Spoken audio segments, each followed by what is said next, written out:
Welcome to the Street Fight Radio call-in show. I am your host, Murder Brian Quinby. I don't know why I call myself Murder Brian.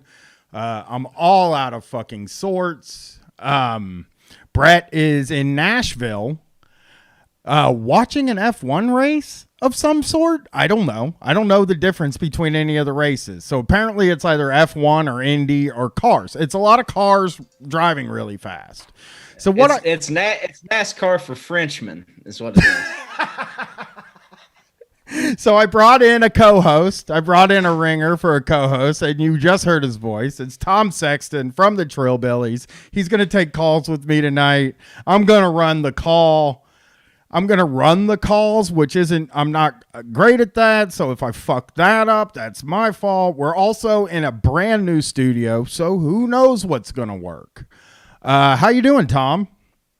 I'm doing good, Brian. I've always wanted to do one of these for our own show and never got the opportunity, so I'm happy to be here with you. I'm guessing you're probably not going to be tempted to do one after you do this one. We'll see. This is just getting my feet wet here. We'll see about it. Wetting your wait, I gotta do this. It's Sunday night, time for a street fight. Somebody in a chat said that, and that's something that Brett does, so I thought I would say Sunday night. It's time for he's so good at like rhyming shit and stuff like that, you know? Yeah. I'm bad at it. If you can see behind me, I hung some stuff on the wall because it was just a white wall behind me. So it looks a little less bad. That's nice. How's your weekend been going, Tom? It's going good, man. It's going good. Just, being an outdoorsman and just laying around. I just watched the Val Kilmer documentary. Wait. And what's that on? Thought the one that he did. It's on Amazon. It's the one he did of his own life, of all the videotapes he's taken over the years. Okay. How is that? It's really sweet. It's good. I cried a little bit. A guy making his own documentary is cool as hell. Yeah, it really I'm is. a big fan of it. Yeah. Is it funny or is it really sad? It's funny, it's sweet, and it's sad. It's a lot of those. It's like I don't want to ruin anything, but he's got footage of him rocking a very how do I put this delicately? Sort of late career portlier Marlon Brando to sleep in a swing. I mean, I like Val Kilmer. I always heard he was crazy though.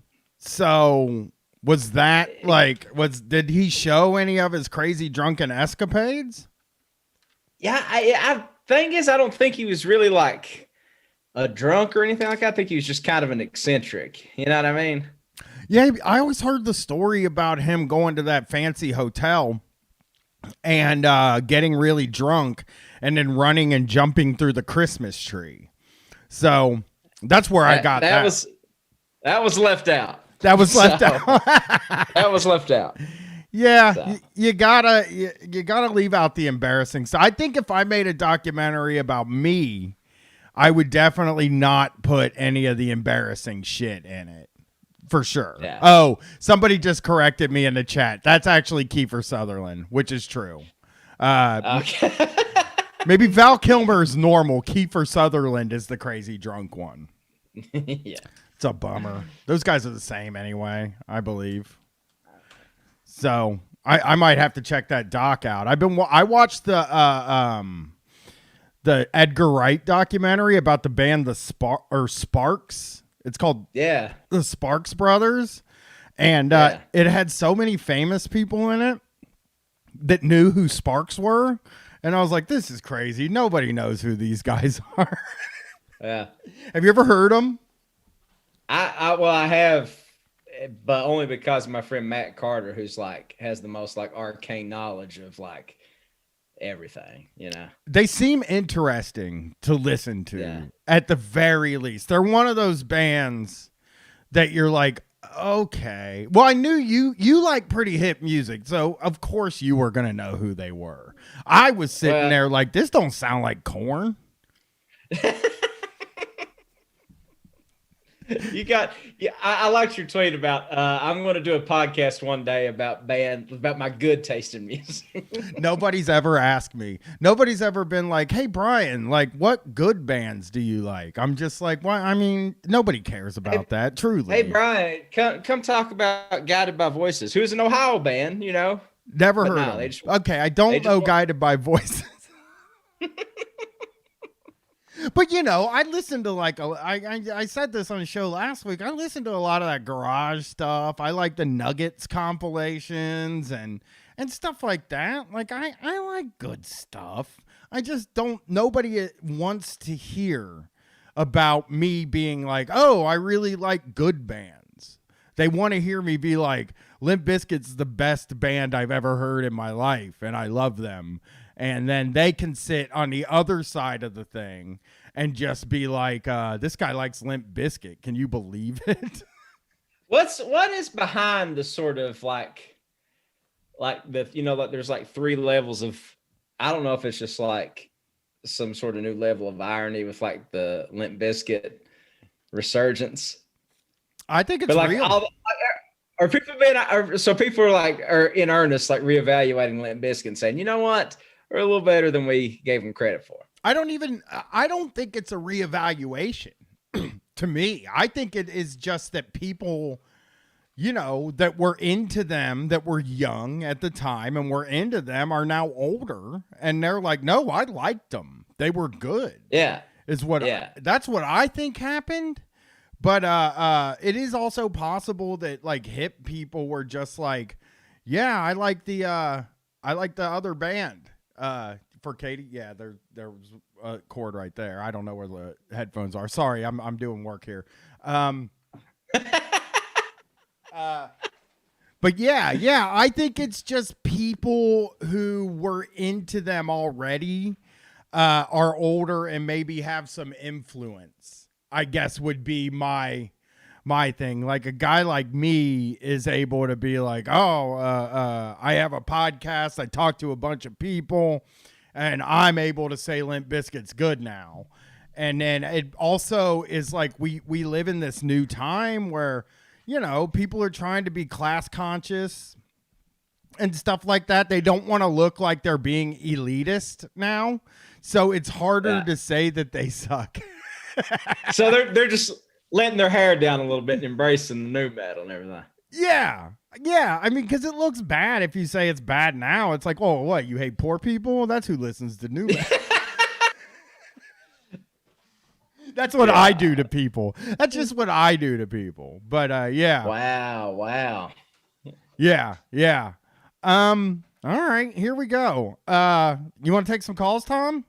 Let's take some calls, bro. Got somebody waiting for 12 minutes. We should talk to them at least, right? Yeah. And again, people are filtering into the chat room and asking where Brett is. He's on a trip. Hey, Tom's here. Come on. Be happy Tom's here, okay? Because I was going to do this by myself, and that would have been bad. Woo, buddy. Just sitting here talking to myself. Have you ever done a solo show, Tom? God, I couldn't. You don't think you could? No. Shit, I'm awkward enough with 2 people. You know what I mean? 3's where I really thrive. You know? I did 43 minutes, dude, one time. Solo? In like 2015, before when Brett moved to Dallas, he had to take 3 weeks off. And it's funny, nobody was listening to the show at the time. We could have taken 3 weeks off and nobody would have said a word. Like, I guess Matt, Will, Felix, and Dan would have been like, hey, where's the Street Fight episode? Yeah. But like nobody was listening. And I was like, I gotta fucking do the show. So I sat down at my computer, plugged the mic in, and just talked for 45 fucking minutes. And I wish I had the recording still because it had to stink. I mean, I'm with you, man. I do good with 2 people, but I don't know how people just sit and talk to themselves. Like Tom Sharpling does 3 hours by himself. It's amazing. Yeah, and it's good too, but that's just not my deal. And I've done radio. You know, I've done radio for years, but that's easy. It's like Coming up, we got Drake, Limp Bizkit, and Corn. I'm Tom Sexton. I'm your host, and let's hear from our sponsors, and then come right back, and then Yeah, that's sounds it. That fun. kind of shit's easy.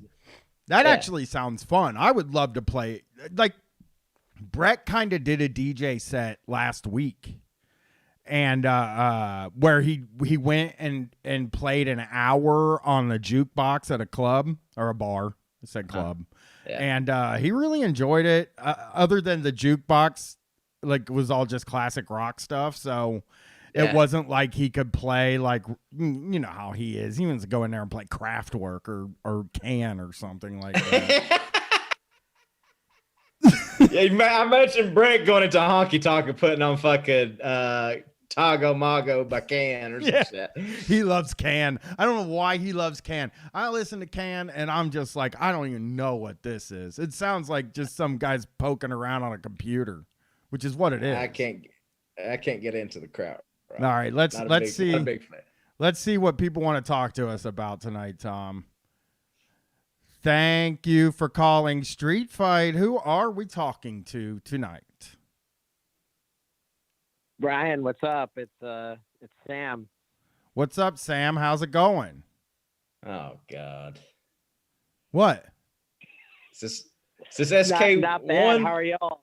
Is this Sam Knight? Yeah, that's right. Knight. Look at this, a fucking little hellfire going on right now. How are you, Sam? Good. I couldn't resist calling in with Tom. Also, taking over for Brett. So jump on here with us so we have everybody represented. People are going to think, and I did not do this, people are going to think I took Sam's call first because he's Sam, but here's the thing, okay? I didn't know Sam was calling because he didn't tell me. He was just the first caller. That's right. I have been on the line for 20 minutes, and I wanted to hit you with the element of surprise, and I didn't want special treatment. And so, yeah. I guess I was creepy about it. What's up? You're such a good boy, Sam. You're a good boy. Brian, you're a good boy. You know what's funny is we have now told this story on God, a few different podcasts, but never with you on the air. We told it on YKS. I think we told it on I don't remember. We've told it on a few shows and never with you here. But tell us how much you hate us for making you think you won $50,000 one day. I mean, I don't know. I mean, I feel like I'm like mad at Nick Hayes the most because he was clearly like the mastermind behind it, But it's hard to be too mad at anyone because it is what it is. It's kind of funny. Sometimes you just get owned with the fake lottery ticket. Like that's sometimes that's just your lot in life, and I don't know. Anyway, I gotta say though, you had to feel pretty good that everybody in the car felt horrible about it.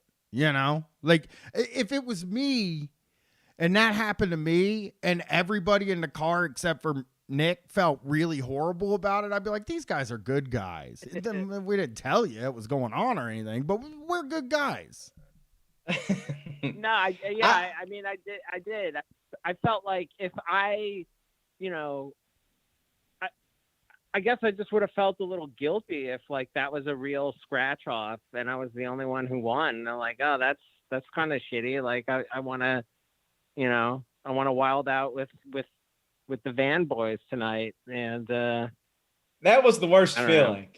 That was the worst feeling of that whole prank because if you had been, queuing up the OJs for the love of money and saying, see you broke bastards later, I would have been like, okay, justified. Wait till he finds out this is a ruse. But the fact your first instinct was, I want to party with the boys tonight. I was like, oh God. He was going to share it. He was going to share the money, split it up like a fucking communist. He was going to do. Yeah. Sam Knight's the real deal for anybody wondering. maybe if it were like 500, because it was only like what 50 or no, it was 25,000 was the fake lottery ticket thing. Like, I mean, that's obviously a good amount of money, but had it been like, you know, maybe like six figures, maybe I would have reacted a little differently. Yeah, and I would Maybe I wouldn't have given that. But the thing is, Sam, if somebody was like, Brian, you just won $25,000, I'd be like, hey man, and I'm gonna give everybody in this car $50, and it doesn't no skin off my back. I feel good about it. And I would have gladly taken that $50, and I've been like, thank you very much, Brian. So how's it going, Sam? I don't know if we can talk about anything, so of course I don't want to, but or I want to, but how's life going, Sam? Life's going pretty well. My wife and I we're expecting a kid soon in December, and we're real excited about that. Yeah, in December now? Boy, that is getting close. To the tax credit? You're pissed off now. Sam's pissed off. He was like, I could have got fucking $300. $300 a month. I didn't get the money. I don't know what the fuck happened. I haven't got my $300. Really? No. You know what though? You know, our accountant does dirty accountant tricks. Okay. Not to us, to the IRS. I think we're on an extension right now for last year's taxes.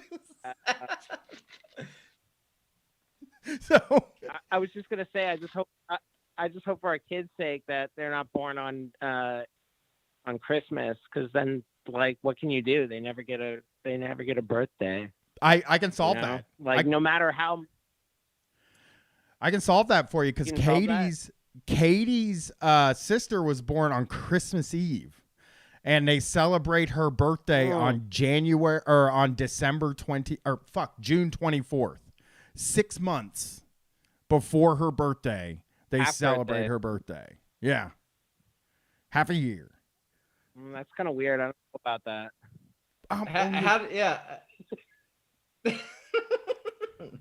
I thought the direction you were going first was like, I hope she's not born on Christmas, because big shoes to fill sharing a birthday with Jesus Christ. or he was gonna say, I hope she's not born on fucking Christmas, because I won't get no good presents. Yeah, that's what I would say. No, come on. Do you celebrate Christmas too, not? I mean, sort of like, I mean, you know, my dad was raised Christian, and we grew up not far from his parents. So they would always do like, I mean, like, we never obviously went to church or anything, but we do like some secular present opening. But like, I've grown to like the Jewish Christmas more and more. Like, you know, it's Chinese food at a movie, and it's I don't know. That's a pretty ideal day there. You know, I low stress. It's good. So what's going on with Means Morning News, Sam? I haven't been on for a while. I've stepped down from the co-hosting duties. I've Sam Knight. am planning on contributing regularly again soon, but you know, it's Sam Sachs right now is carrying the load, and you know, he's got a green screen now. He's putting out some good stuff. Yeah, he is. Katie asked, making fun of me on the air and so forth. Sachs, you son of a bitch. When did you do that? It was making fun of my table tennis. Oh yeah, you're pretty bad. Oh yeah. Do that. What the fuck? I'm not bad. Sachs just happens to be very good. Hey man, I haven't played table tennis since I was like 10 probably. So I stink at it. Probably. I am though. I'm going to tell you two this. I am talking about picking up tennis, the game. I'm going to start playing tennis. Oh Yeah. Yeah.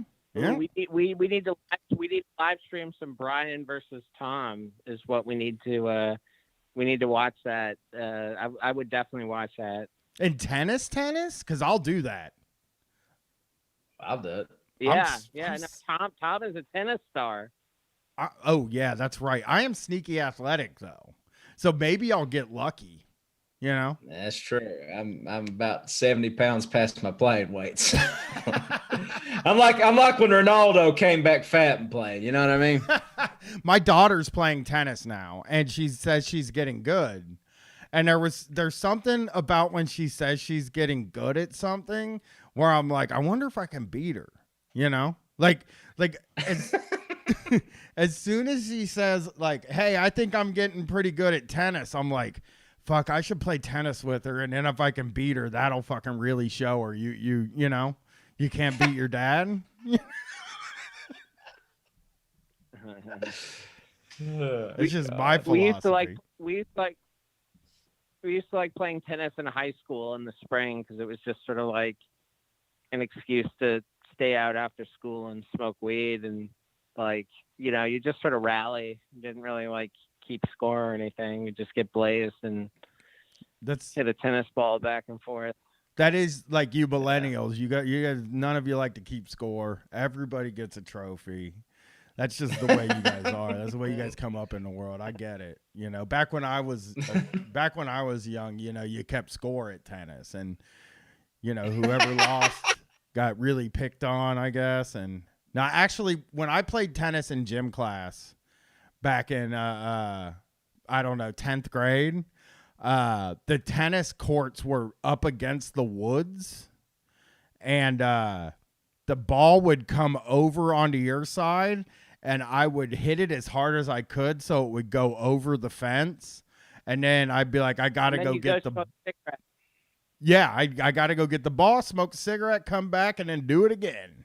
That was how that was all of my tennis work. Amazing. Tom, I'll play tennis against you, but you have to give me 2 scores ahead. I don't know how you keep scoring tennis, like, but I got to be 2 ahead of you to start. Okay. And then if I'm better than I think I am, which I don't know how I could be, I don't practice, but if I'm better, then I'll give you the 2 points back, because then if I won, I couldn't brag about it. You know, you'll be like the Sam Knight of tennis after realizing. Yeah. All right. I hate the feeling of like, you know, something happened today that I knew was going to happen. So I send but I didn't say it to anybody. Okay? And then it happened today. Okay? And I texted Brett and told him how mad I was that I didn't say it first so that I could say I was right. What was it? It was just a stupid thing. It was just a stupid thing, actually, about the gathering of the Juggalos, which we're going to in 2 weeks. But it was just a stupid thing about it. And I was just like, I fucking could have said it and I would have been right about something. You know, I like to tell the future. That's just a little thing about me. So, so is everything going good, Sam? You feeling okay? Everything working out? You know, how's married life treating you? Yeah, things are doing well.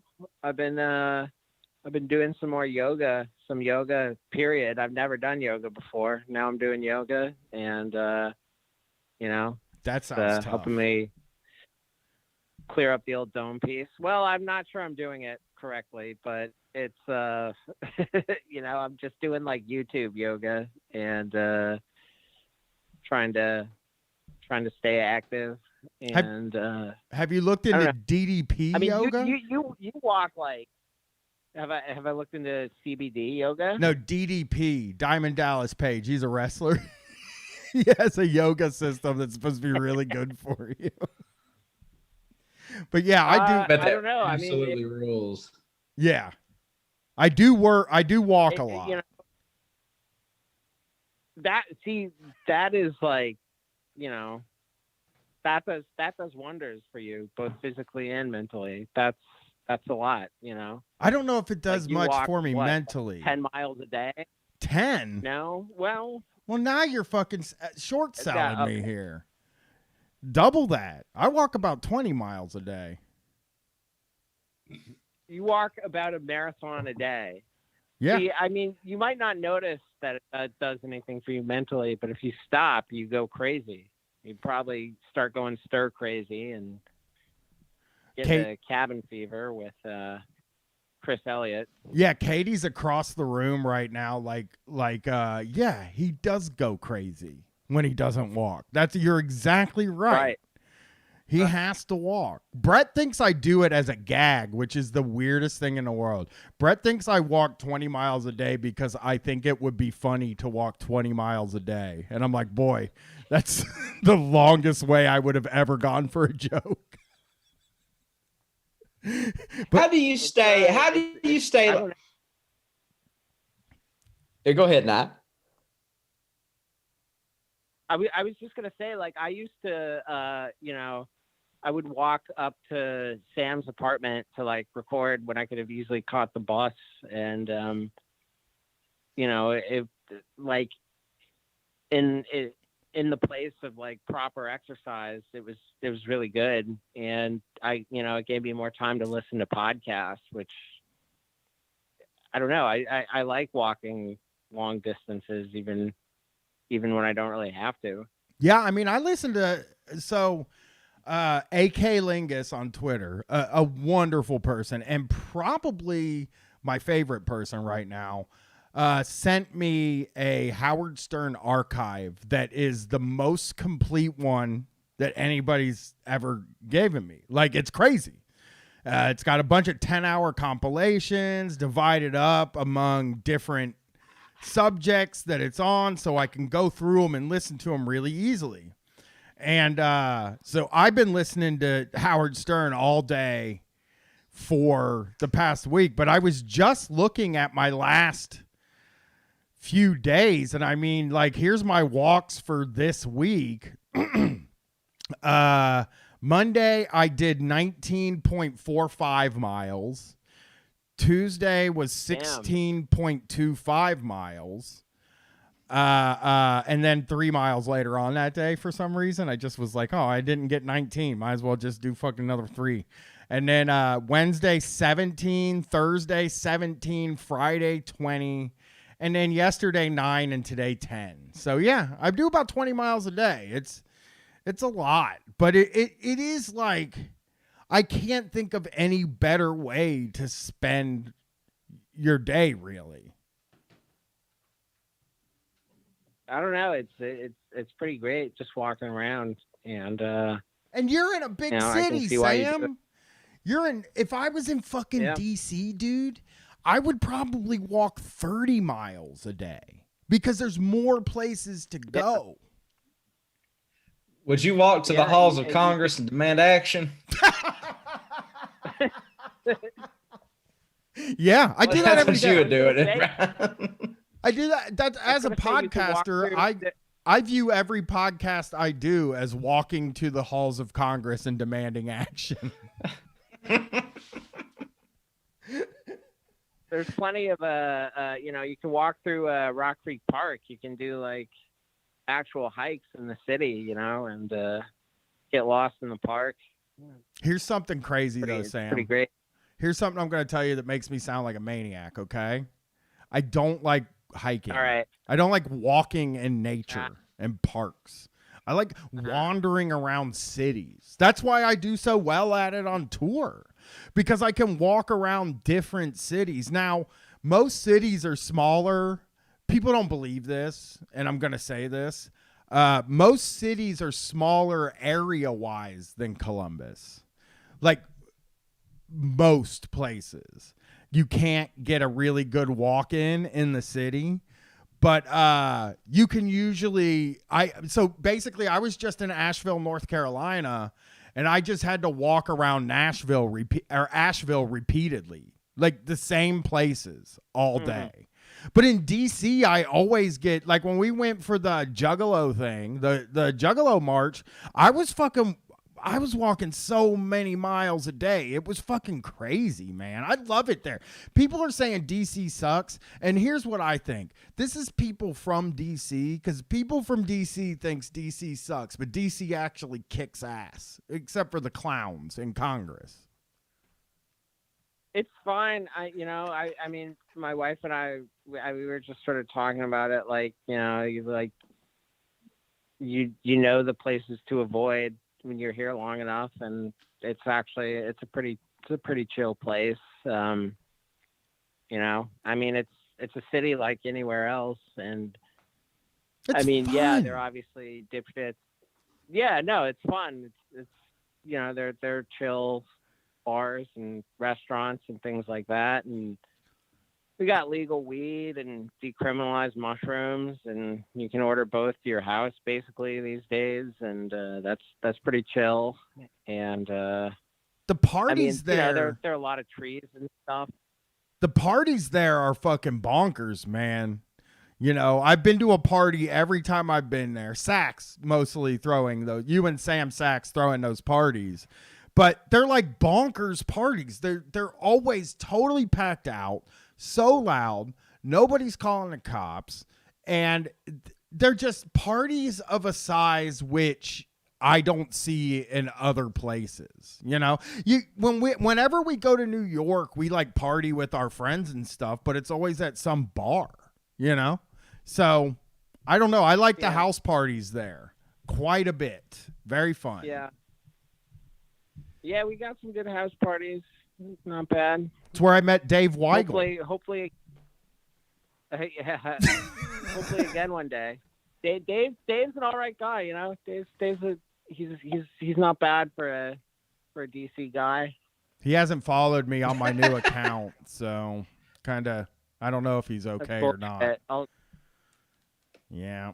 Stop being a coward, Weigel. I'll put in a word. Oh, never mind. He followed me. Dave Weigel, you're great. Although, here's a problem, though. If you go to Twitter and you type if you start to type Dave Weigel, the first search autocomplete is Dave Weigel racist. So that's a problem for him, not for me. Yeah, Dave. Yeah, you need to get your people on that. Yeah. Nah, he's a good guy, man.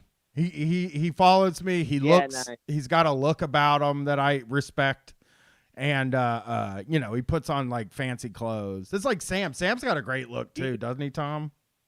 Yeah, he does. I mean, for a news guy, Dave's a good reporter. You know, like there are plenty of people who get into the higher levels of journalism, and they really just start phoning it in or like not even really trying. And, you know, Dave, he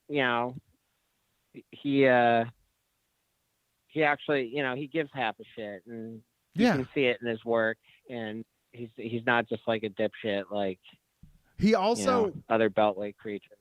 He also, with me, he joins me, Murder Brian, and liking a kind of music that everybody hates, but he's prog rock.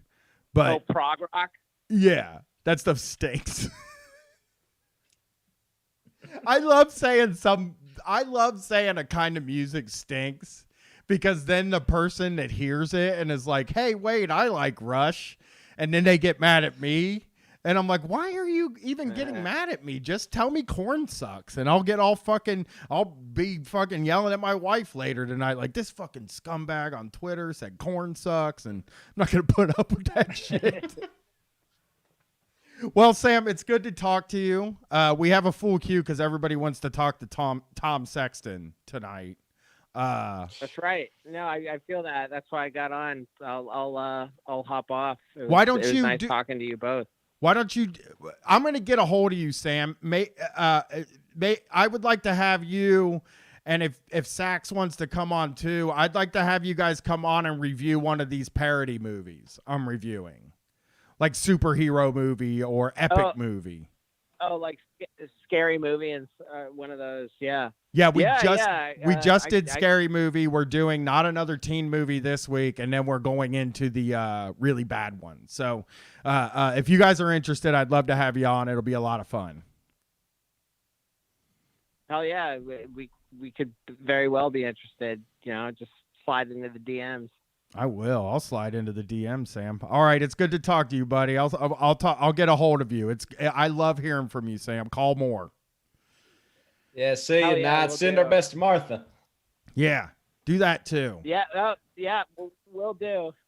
And any hot college football tips, Tom, you know where to find me. I got you, baby. Ohio State.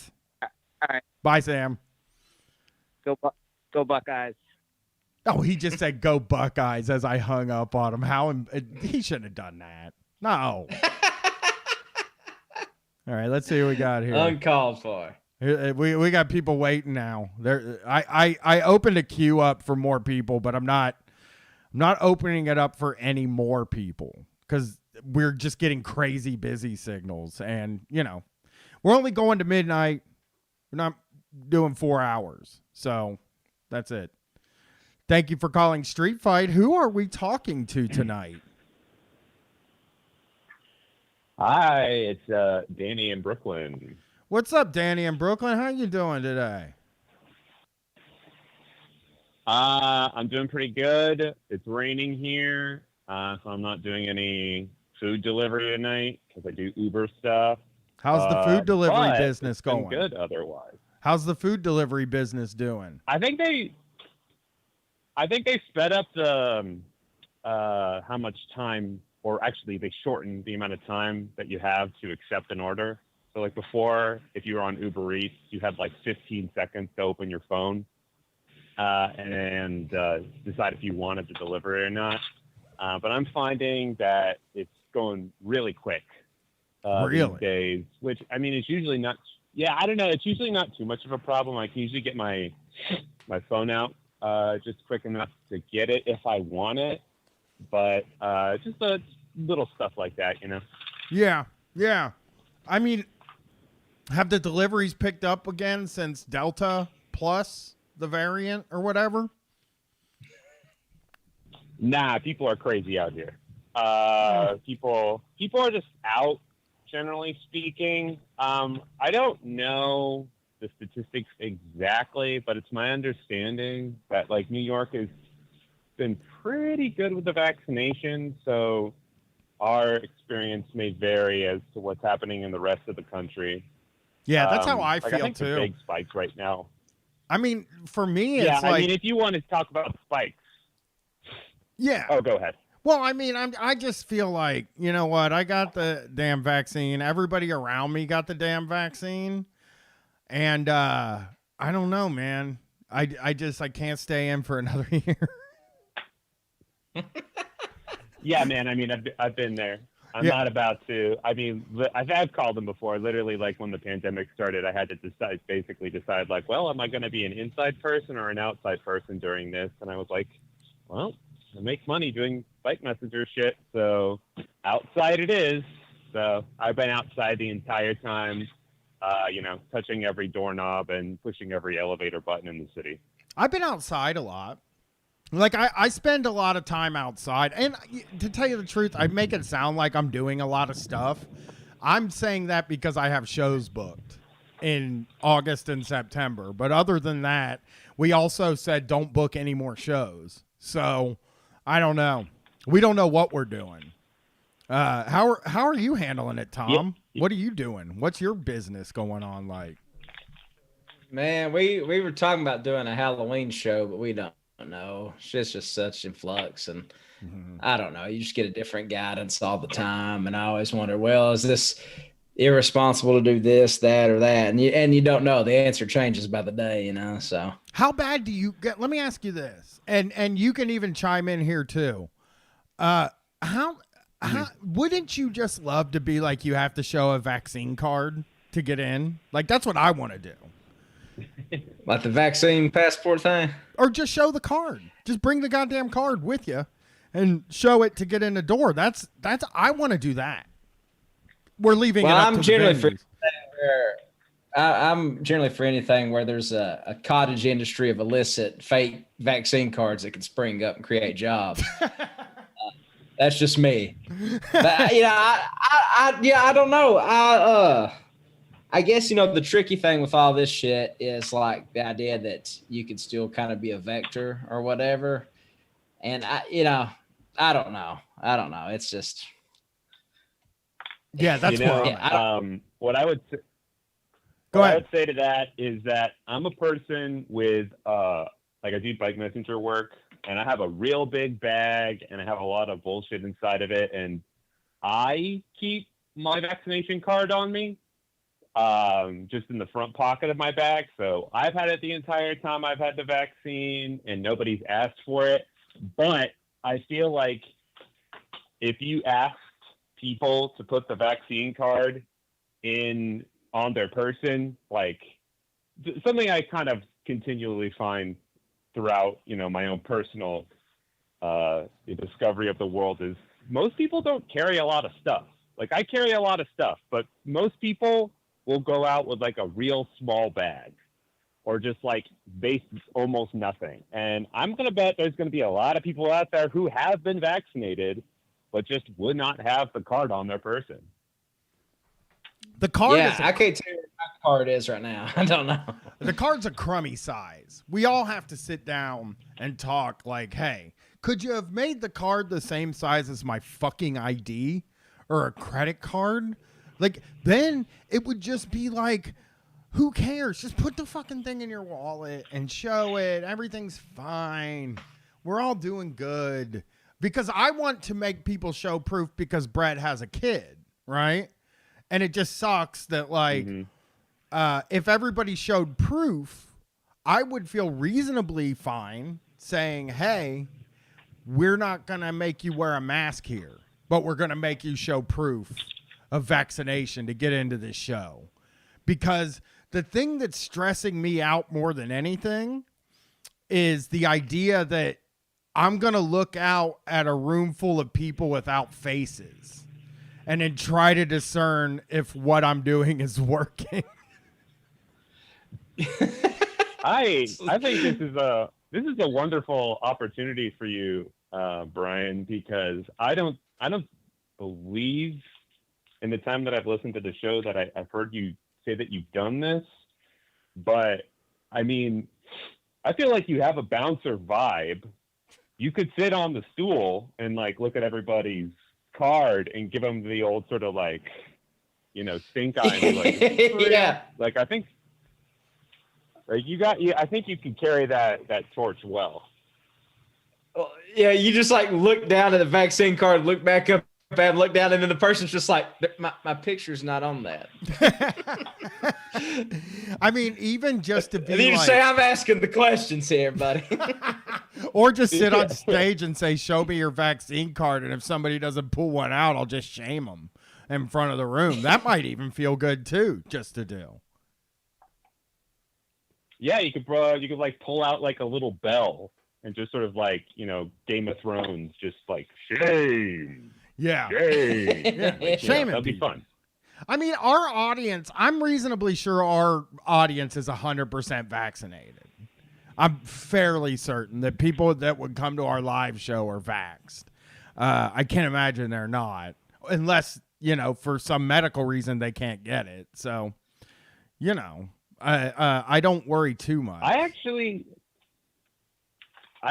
that's funny you should mention that, because I mean, I have the vaccine, but my best friend actually, she had real trouble getting the vaccine because she has ulcerative colitis, which is an autoimmune disease. So she takes like these like crazy experimental drugs that like weaken your immune system quite a bit. So she ended up getting the first shot of, not the Moderna, but the Pfizer one. And it fucking knocked her on her ass. And I don't think she was able to take the second one because of it. It was like a real issue. Yeah. Yeah, that makes sense. I mean, even the first I'm UC gang. Huh? I didn't have any. I have ulcerative colitis too. I didn't have any trouble with it, but I could see how some people would, particularly if you're taking like some sort of experimental deal. And, you know, I take a lot of experimental drugs myself, and I felt okay, but I understand if you know, you're taking the bad experimental drugs. That's a problem, you know. Well, we have a full queue. You got anything left? Or we good? I just have one other quick thing that I've been meaning to tell you guys for a couple weeks, and Okay. it's in conjunction to the Chipotle stuff. 'Cause Okay. recently they've gotten a lot of bad press for being kind of like anti-worker and what have you, and they are. They're not good, you know, and also their product's not very good. But where I live, around Bushwick, Brooklyn, New York, there's actually a Qdoba, and a Qdoba, I don't know what their corporate practices are. They could very well be as bad as Chipotle, but they give you free guacamole. Like, they'll just straight up give you free guac. They'll give you free queso. Chips are very affordable there. And I actually pulled up a map, Brian, and there's at least 3 Qdobas in the greater Columbus area. And I think one is relatively close to you. So if you're ever on a walk, I would encourage you to try out the Qdoba because it's pretty good. Yeah, there's I one. have to say, Danny, just to interject here, that could be a local thing because my local Qdoba, the guac and the queso are extra too. But I do agree with you. It's probably better than Chipotle. Crazy. There's one in my neighborhood, like, you know, just 5 blocks from the Chipotle. And I don't know, man. Maybe I'll try it this week again. But who, buddy? Makes me nervous to try it. Yeah. Try it because Chipotle murders my stomach in a way that no other food does. Every time I eat it, I get sick. Every single time. Yeah, I mean, it's called E. coli, my friend. Yeah, it probably is. Yeah, it's like, you know, I think there's a greater fast food wars and the sort of like burrito fast casual verse going on between like your Qdobas, your Chipotles, your what's the other one? Baja Freshes, shit like that. But in my experience, the Qdoba's pretty good, and honestly, the Chipotle in New York is basically a utility at this place. It's just where you go if you need to get, you know, cold water or use the bathroom in New York City. So, or get diarrhea. Yeah. If you need diarrhea, maybe you're trying to get off work or something like that. You go right into the Chipotle, and they'll toss you a little bit of diarrhea. Yeah, and if you went to the Chipotle and you're getting it and you're already far away, you're going to want to have the diarrhea at the Home Depot on 23rd Street. That's a very good place to have it. Wonderful bathroom there. Hey, Danny, now that's helpful. Home I like Depot. the Brooklyn shits map. You should. This is like very relevant New York stuff. I mean, the bathrooms since COVID have been terrible. Like there weren't a lot to begin with, and there are even less now. Yeah, for sure. It's like that everywhere. In Columbus, they put porta potties out around town. They're in really bad shape most of the time because I think people just go in there and fucking bash them up and shit. But you can still use them, so that's something. Well, Danny, thanks for calling in, and please make a shit map of Brooklyn. I think that could really help. There's a lot of people living there, a lot of them in this audience, and I think that could help them. Oh, for sure. I'll try. All right. Thanks for calling, Danny. Best facilities in Brooklyn by Danny. Yeah. The Turlet. The Turlet place. That's where I'm trying. The toilet map's a smart idea because, yeah, it can really suck not to have I was going to make a map of all the places that I piss in Columbus because of COVID closing all of my good public bathrooms. I had to find places where I could go out into the trees and take a piss in downtown. So I have like on your walking route. Yeah, I have a great map of different.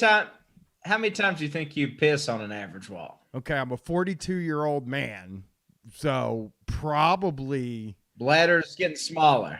Yeah, prostate's getting bigger, bladder's getting smaller. I probably piss.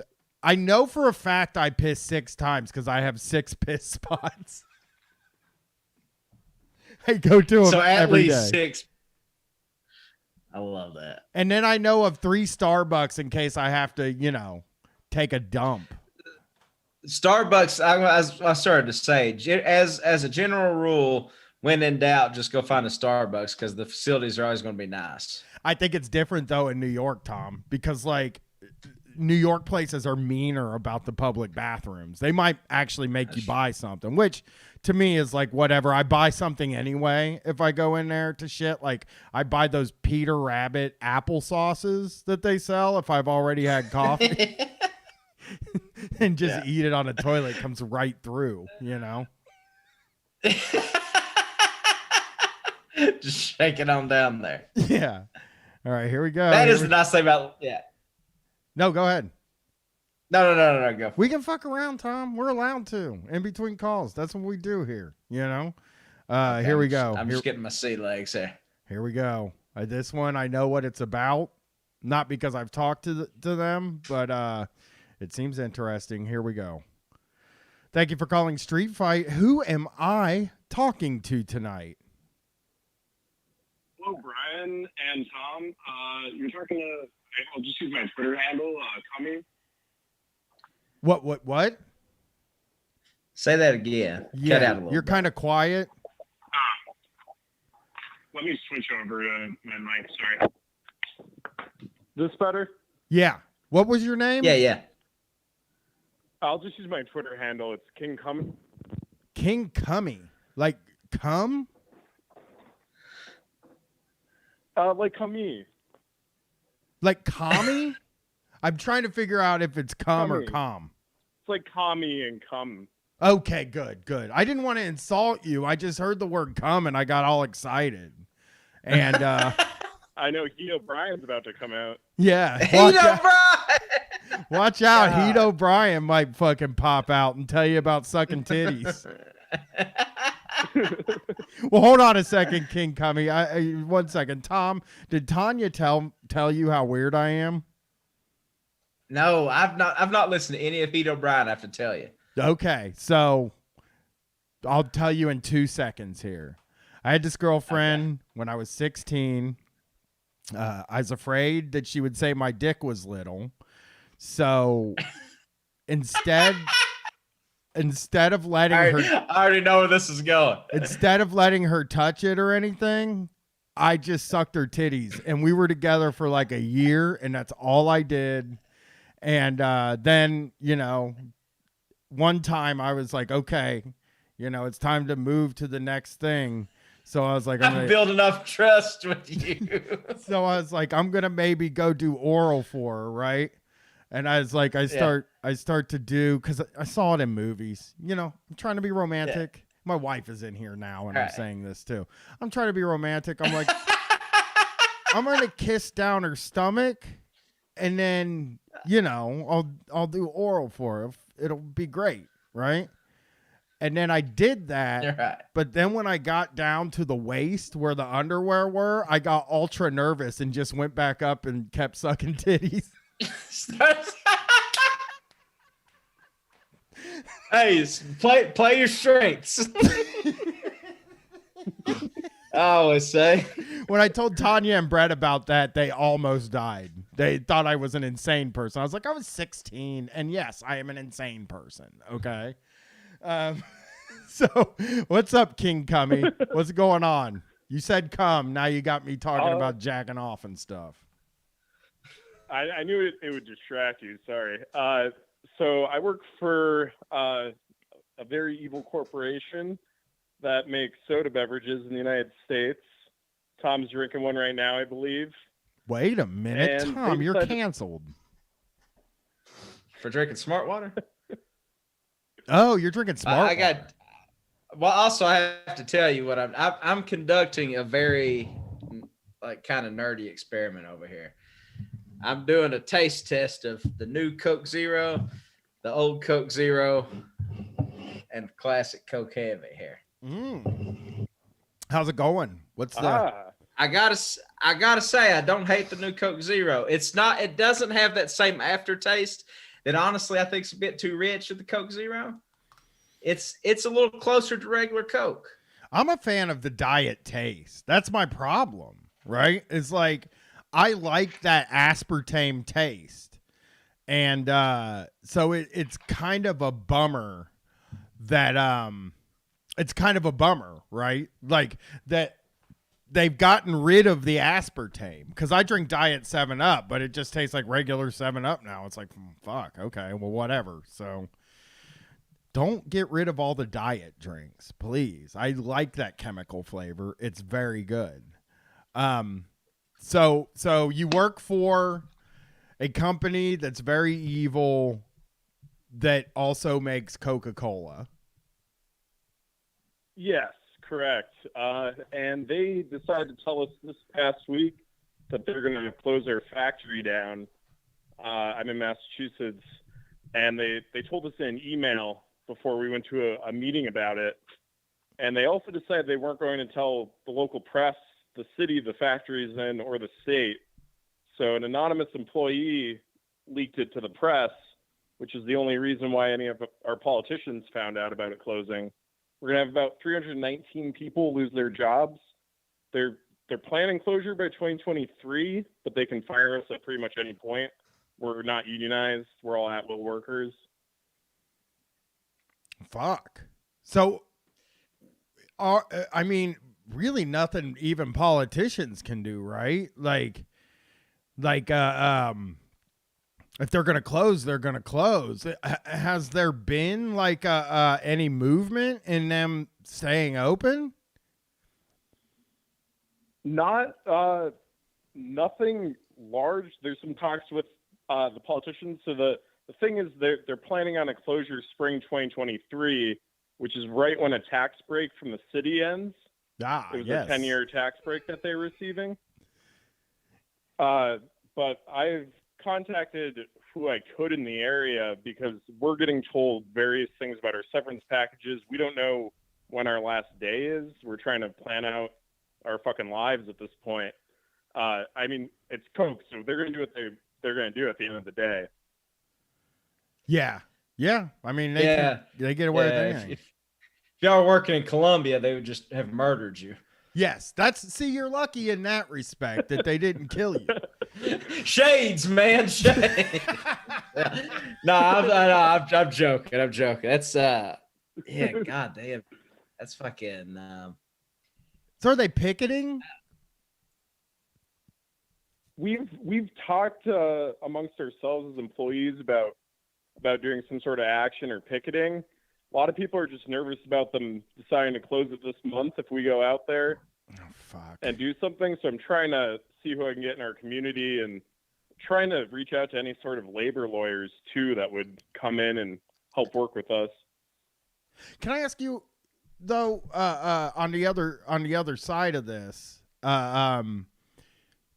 like, are there jobs where you're at? Is this like as good as it kind of gets there?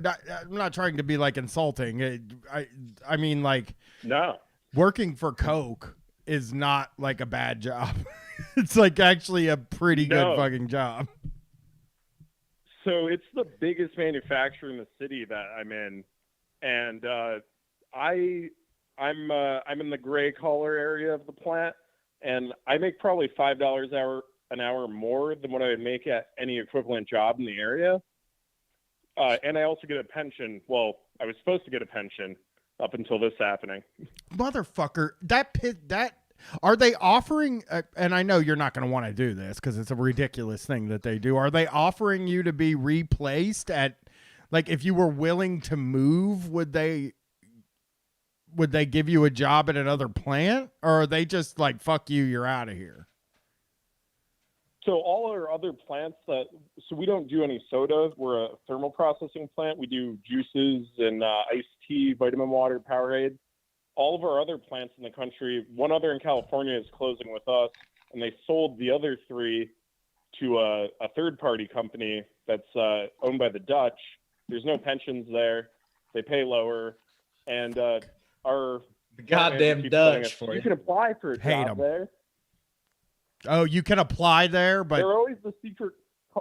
The Dutch are always the secret colonizers. yeah. They and really also- are. Low key, the Dutch.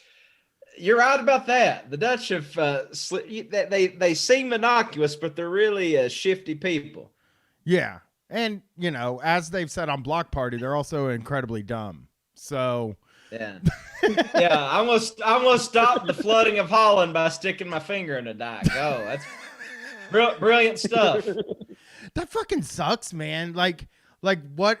So what are you thinking? Somebody in the chat asked what a gray collar worker is. It's like somebody that's halfway between like physical labor and desk work, right? Like that's basically what it is. It's what I guess it would be what I did at the cable company. Although I was climbing poles and in it's attics any and sort of stuff. technician. Yeah. Yeah. So it's like the people that worked. Yeah. I get what you're saying. Let me ask you this question. Okay. Sure. Do they have any Fruitopia left? Tangerine Dream from the 90s there by any chance? Brian, when I go in, I'll scour the warehouse for you and get back to you. Tom, how much did you like Fruitopia on a scale of 8 to 10? I love Fruitopia. In fact, our school switched from Coke because like we had a Coke bottling plant in Whitesburg growing up, and in fact, it's the college, like the community college now, but we call it Coke U because it's got the Coca-Cola plant facade and everything still there from the old days. And our school switched from like after that. Well, I mean, it was well after that plant shut down, but we switched from Coke to Pepsi, and they brought like I think that was Fruitworks was Pepsi's like Fruitopia equivalent. Yeah, it's never the same. Yeah, it's bullshit. They have Fruitopia in Canada. I know they have Fruitopia in Canada because they were talking at McDonald's in Canada. You can get some Tangerine Dream at the McDonald's. Now, I might be full of shit. I heard them talking about it on Blocked Party, and I trust them with my life. So, what are you thinking you're gonna do? Like, are you like already looking for another job? Are you gonna ride out some unemployment, which is what I would do? I'm starting to throw out some applications. I kind of wanted to stick around for a little while, see if I can get any sort of severance money, and then go on unemployment right after I collect that. But there's not going to be any jobs within a 50, 100-mile radius of me that are going to pay what I was making at Coke. Fuck. Yeah. I mean, are you in a? I won't dox you, but are you in a more rural or urban area? I'm in Western Massachusetts, so our two urban centers are like, in most states, I think they'd be considered more rural. Yeah. Man, you know, it fucking sucks, man. And I just, here's what I would say. I'm going to give you a touch of, how old are you actually, first of all? I'm only 25. I just graduated college a year ago. Let me give you some advice then. Don't get another job and just be on unemployment for like 18 months and then find a job. Milk that shit for all you can. I'm not even fucking around, dude. If you were making good money or decent money there, then your unemployment won't be too bad. It's going to be less, right? But it sounds like you might have to figure out how to live on less anyway.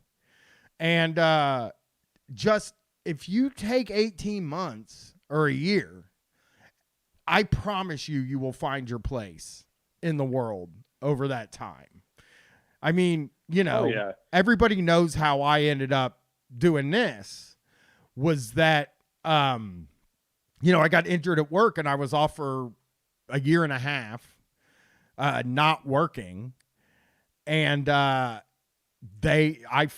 I'm a podcaster, which I don't know if that's good, but I am one, and it's a way easier job than cable guy, and I'm happier doing it. So take your unemployment for a while, figure yourself out, don't just, because here's the mistake I made, right? So I'm working as a roofer, and they called me in February one year. They're like, hey, you know, we don't have a lot of work, so we can keep you on, but you're not gonna get 40 hours a week. So we can either keep you on or lay you off, and you can get unemployment. Well, I had internalized so much shit from being a kid, or from when I was younger, just stuff I'd heard my parents say, stuff I'd heard other people say, that I did take the layoff. But I immediately went the next day and just got the first job I would get so that I didn't collect unemployment, because I felt bad about collecting it. And you were taught that was like, yeah. That's how I was raised too. Yeah. Well, it's not like that. It's wonderful not to have to go to work every day. It fucking rules. And I just think I think everybody should get to take a sabbatical, you know, like everybody should get a year off. Yeah. That would be fucking great, you know, and people would be much happier. So good luck. I hope it all works out, and, you know, maybe the place stays open, but all I'm saying is get your severance, get some unemployment, and fucking just smoke weed for a year and kind of watch TV and then see what happens then. All right, King Cummy. Fair enough. Thanks for talking to me, guys. You're welcome. Have a good night. Yeah. Good luck, man. You too. Thank you. See how good I am at giving advice, Tom? I mean, you're the best, man. That's why I always come to you with all the big questions. People think you're one-stop shop of. No, you're a trusted confidant.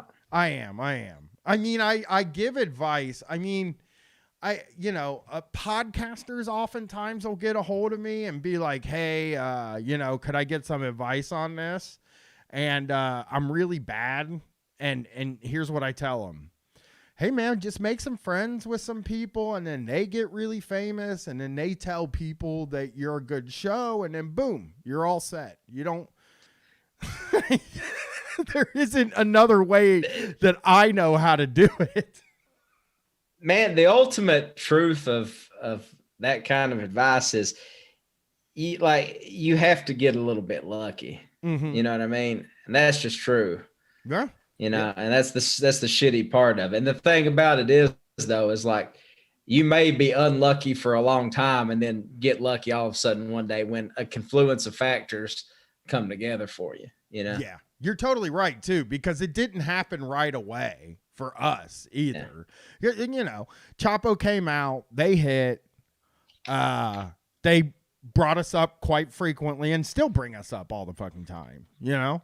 Yeah. And, but it also meant that as they brought us up, a bunch of people were going to come and listen to Street Fight. And if Street Fight sucked the first time they listened to it, then they were going to be like, fuck this show. I'm never listening again. So yeah, they would come to us and, you know, we knew that we were on the hot seat, and we're just like, we just have to be good every episode now for a while. And then everything will work out. And that's how it worked out for us.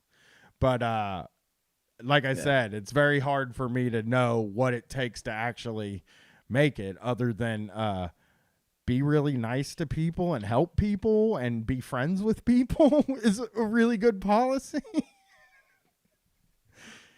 Like, be unfailingly polite. I mean, I think that is really the most important thing, right? Is like, you want to be nice to people. You want to be somebody that people can work with and that people like to work with and do things with. And, you know, the people that I would say are like sort of my inner circle, you being one of them, Tom, you're one of them because you're easy to work with and fun and a nice guy. You know, that's really all it takes. In the end, stop it. Oh, you stop it. Well, I assume that's how you feel about me. I'm trying to get you to compliment me here, Tom. Jesus Christ. Yeah, that's that. Let's Let's take another call. Let's see what the callers are up to.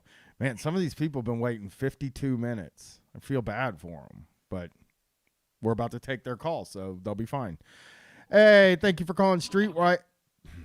Hey, who are we talking Street to? White. Wow. That's what we're going to change when we become racist later on, and the right wing turn. It'll be Street White Radio. Thanks for calling Street Fight. Who are we talking to tonight? Hey, it's Steph from Try This at Home on WCRS. How are you guys? Hey, how are you? Hey, Jess. How's it going? I'm doing all right. Good to see Tom on the show too. So I was talking to Brett earlier this week, and I want to present something to the greater community, street fight community, I guess, and just like get some opinions from people. And this is like serious. Not that I haven't been enjoying your banter so far. It's been great. Content warning, by the way, it's about domestic violence. So I have a new neighbor that moved in recently, and it's a couple, and he beats the snot out of her, and I'm not entirely sure how to deal with it. So a lot of people are like, oh, contact a domestic violence hotline. And I'm like, that's great if the woman actually wants to escape or do something about it. In the meantime, like if someone is actually like committing acts of violence next door to my house, I can't call the cops. They're also people of color. So I really don't want to call the cops, but what other, like, what else exists that is not the police, that is maybe more community oriented and safe in that kind of situation? Holy shit. Yeah. Can you call a social worker? Does anybody know if, I mean, the fucking thing about it. Go ahead, Tom. No. I was just gonna say you can. Yeah. There's usually like an ombudsman that's like can connect folks to. Yeah. I guess the thing that it sucks, like, because what I'm going to say might make it seem helpless, but like, you know, people I've known that have been in the same situation have to like make the choice for themselves. Now, that's not to say don't like do anything about it. I would try to contact. I mean, I would maybe try to contact a social worker and even like see if you called a domestic violence hotline and explained to them the situation, maybe they're probably going to tell you to call the cops, but they might not. They might have a different way to deal with it. I mean, calling the cops, especially if they're people of color, that's sort of one of those things that's like, you could make it a lot worse, I guess. Well, and the tricky thing about that too is, and this is just anecdotally, just from, I used to like dispatch at a fire department. I like encountered a lot of cops. My brother's the chief of police at the town I'm from. And there is this sort of thing. There's like so much myth making in police work anyway, because it's like the fentanyl thing that everybody's been joking about on Twitter. Like, you know, how like cops are like, you know, like there's that, but there's also this like preconceived thing they have where they don't take, you know, like sexual assault seriously. Like I've heard cops say like, well, most women are lying about that kind of thing anyway. You know, it's like the exact opposite of what like normal people think about that kind of stuff. And so, it's the same thing with domestic violence. And probably a lot of that is because it's like, if you look at statistics, a lot of cops perpetrate domestic violence on their partners at home too. So it's like, it's like the people you're supposed to call, 85% of them are beating their partner anyway. You know what I mean? It's like that is such an over the barrel type thing. I wouldn't even know what to say. I mean, I guess the best thing is probably a social work route, or like what Brian was talking about. But man, that is such a tough one not to escalate with, like, just what you're supposed to do in that situation. Yeah, exactly, like the police thing sucks because 90% of your problems in this world by most people like in this country, most people, their solution is the police for something like this. Something that the police are so not the right people to deal with something like this. It is crazy though, because like I'm so programmed by like being American, you know, that the second you said this, the first thing I thought was like, well, you're probably going to have to call the cops. But no, you don't ever call the cops. No, so exactly. And it's not like I feel like it's not going to end well. Either like the wrong person's going to get hurt, or like I don't even know. I really don't want to call the cops. And obviously, like the person who's getting beaten, like if they don't want to leave the situation, they're not going to. And I don't know that like a social worker will change her mind or anything like that. But what I'm looking for is that when an act of violence is being committed next door to my house and I hear it, I can't personally stop it. I'm not a big enough person to walk up to a guy and like restrain him and say, don't do this. And no, I don't know anybody who could or who would want to take that step. But also, I can't let somebody get hurt because it was bad. Yeah, I do wonder. I mean, do you know if other neighbors have these concerns? Do you like talk to your neighbors and stuff? We got a bunch of new people. I live like in a OSU kind of area, so we got a bunch of new people in this month. The people across the way, like it's a separate building, but the people across the way are pretty friendly, but they're also really new. I guess like I don't even know how, like, do we get a group of people together and approach these people or what? Well, I just think that like when it's happening, if a group of you sort of know each other and are all on the same page, you might be able to like peel them apart so somebody doesn't get hurt. I don't even know if that would help though. Again, it's one of those things where it's like, you know, a lot of people have a lot of really bad situations going on in their life. And it sucks because you're like, I want to help you. I want to do something for you. But there are some situations where like, I don't know, you got to trust the experts. Everybody in the chat saying domestic violence crisis line will definitely be able to help, and that they'll give you some directions, because I feel like, I don't know, I have this real thing in me that is like very unsure about confrontation. Like it scares me. And I think, you know, it's admirable that you're even trying to figure out what to do, because most people would be like, well, that's none of my business, and then move on. And honestly, I don't care, like, if their marriage sucks. That's not really, like, my problem. Like, I don't really care, like, what kind of relationship they have. But when someone is screaming and absolute hysterics and, like, I hear them getting beaten, like, that's an act of violence. And if we were like walking down the street and like somebody attacked a person on the street, what would you do? Like, it's kind of like that situation. Like, I don't think passersby would just let that kind of thing happen. So yeah, I mean, but this is kind of different. I'm the passerby in this situation. But it's one of those things that you have to be delicate about, because your best laid plans can make it worse for the person too if you're not, careful. So it's such a tough one. Yeah, I would call it a crisis line. I'm looking right now. Ohio Domestic Violence Network is here. And wait a minute. Is that what it is? Family Violence Coalition 2 is downtown. But yeah, I would check out the Ohio Domestic Violence Network and see what they have to tell you about what you can do about something like this. And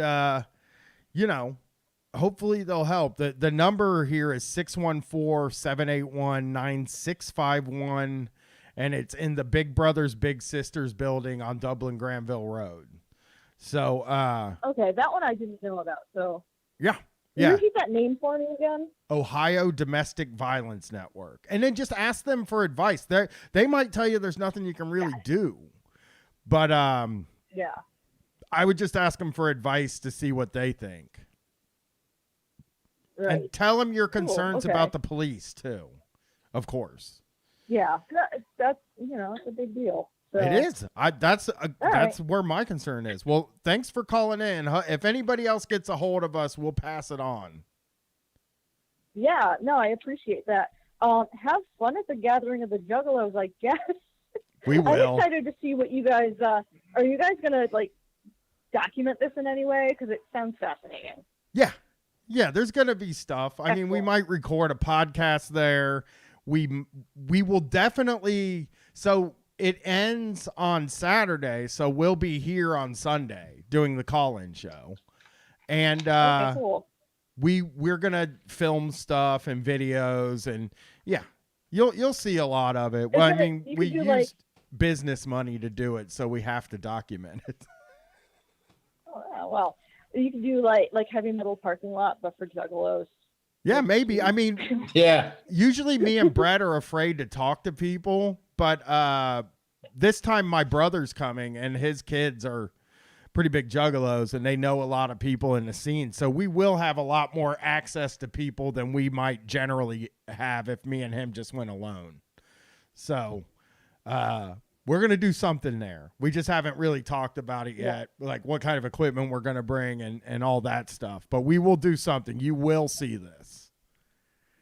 It is a scene that's somewhat foreign to me. I do a lot of music stuff, but that is uncharted territory for me. Yeah, I've been to It probably 30. is for a lot of people. Yeah, I've seen ICP What was that? over 30 times, I think. So I mean, Kidding. I've been to their shows a lot, but I've never been to the gathering. This is my first gathering. So I'm pretty excited. Did you go to the anniversary Malenko show a few years ago? No, I didn't. I didn't go to that. I mean, the most I've done recently has been the March on Washington. That was the big thing. And then now every time they come through town, somebody that works for them must listen to Street Fight because they contact me and get me into the shows. So I just go if I get contacted, I just go because I'm guest listed. But like I said, I have seen them 30 times. I was kind of hoping they would play Malenko or Riddlebox in its entirety at this thing, but they're doing Bizarre and Bizarre, which there's some songs on there I like, but that's at the tail end of my time as a full-fledged juggalo, So we'll see. I'm excited. Danny Brown's there too. So that'd be fun. Yeah, he kicks ass. Oh, and Tom, here's one for you, right? That you'll like. Kid and Play are there. So. Oh yeah. Are you kidding me? Yeah, we're gonna be seeing Kid and Play live. Well, a house party, actually. Yeah, classic movies, by the way. Well, thanks for calling, and yes, we will document this. Great. Have a good time. Enjoy the Fago. Yeah, I will. Believe me, that's the best part. All right. Bye. Yeah, man. See ya. Kid and Play. Chris Hansen is hosting one Chris night. Hansen from as in To Catch a Predator. Yeah. What? He's the host on Friday night. Fascinating. I'll tell you who's there because it is like a pretty goddamn good lineup.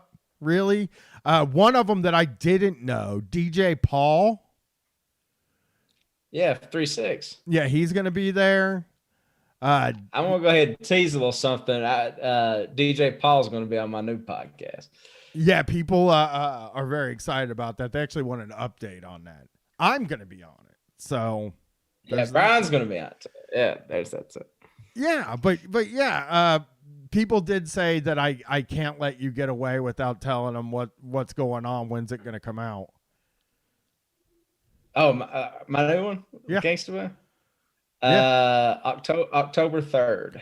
There you go. I got it out of you. R.A. the Rugged Man. Tom, do you know him?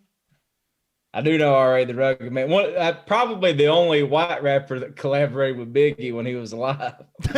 Yeah, he's gonna be there. Vanilla Ice. of course. I'm trying to see here. And then, yeah, that's the big stage. The Bedlam stage. The Clown Drip stage. I'm not sure who's over there. I'm seeing the Dayton family. Yeah, Dayton family. Yeah, hell yeah. Yeah, they're cool. ICP doing Dog Beats, which is their first album ever that they made. Oh, yeah. Yeah, they're going to do Dog Beats in its entirety. So amazing. Yeah. There's some good stuff there, man. They always put something together. They always have like a lot of crazy people there. So I'm pretty excited. I mean, this will be worth checking out. Let's take one more call and then we'll hit a break, Tom. How's that sound? Sounds good. Thank you for calling Street Fight. Who are we talking to tonight? This is Bear from Georgia back again. What's up, Bear? How's it going? What's up, Bear from GA, baby? It's going pretty well. It's going pretty good. So what's up tonight?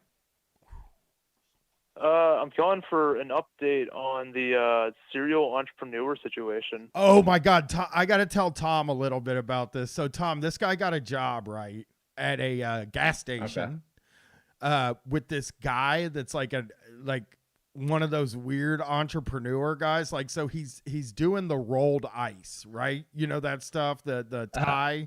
Yeah. So he's doing that. But so this guy gets a job. Bear gets a job there, right? And Bear is like, I really like coffee. And then the guy's just like, oh, well, let's start selling coffee then, and gives Bear a budget and lets him just set up doing coffee.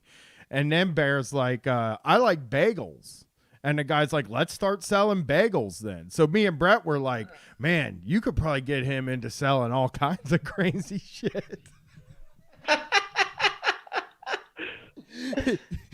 Like, he's just one of those serial entrepreneur guys that's just like, I always have to be selling, So what's the update? All right. Yeah, what's the update? Okay. So since the last time I called in, I've also gotten him to invest in protein shakes, which I think is hilarious. Hey, wait, he's selling protein shakes? Yeah, I got him. I was like, man, you know what we really need if you're all about this health stuff, because like he's doing like non-dairy rolled ice cream too, right? Because he's like a vegan or something. Okay. So he wants to get in on the health craze, and I'm like, dude, you should sell protein shakes too. We got plenty of gyms in the area, plenty of people who like eat that kind of thing. Like, we need to sell smoothies and protein shakes.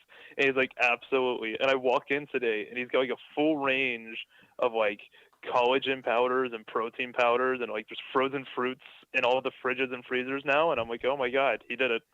Yeah, you could really get something going on here. I mean, what is the why? I'm trying to think of a good, Delta 8, maybe you could tell them Delta 8 and CBD is really good for like after you work out, you might be able to get into that. Yeah. World. Like post-workout calm down. Yes. Yeah. Go a little off label with the gas station drugs. Yeah. Yeah. Sell some mini thins, maybe. Maybe he could get into that. Just get him to sell straight kratom. Oh yeah, kratom, man. You could definitely. I don't know what the legality of it is where you're at, but kratom might not be a good long-term thing because I think they're going to ban it soon. So, but I'm not sure. But you have to have a batshit like purpose for it. Yeah. I'm trying to think. It's kratom works perfect for a pre-workout. Everybody loves doing a nice full cup of kratom tea before a workout. Yeah, that actually, a lot of people do that, actually. So that might not be the worst idea. I can't think of anything, like maybe see if he wants to start selling T-shirts. Because that is like really pushing the boundaries of what you would sell in a gas station that sells rolled ice, smoothies, coffee, and bagels. Although, now I'm starting to think, maybe some totally different kind of food. Like, you see how many different kinds of food you can get this guy to sell. Well, we had this huge trend that happened recently where we had people opening up these like fermented food places, and they sell like just a ton of like really like fresh fermented food, and it's supposedly has some crazy health benefits or something that I don't believe in. But like, I'm sure I could get them going on that too. And we can also just have all this old fermented food in the back that we sell to people, and we're like, no, it's great for your digestion. Yeah, yeah. Kombucha, maybe?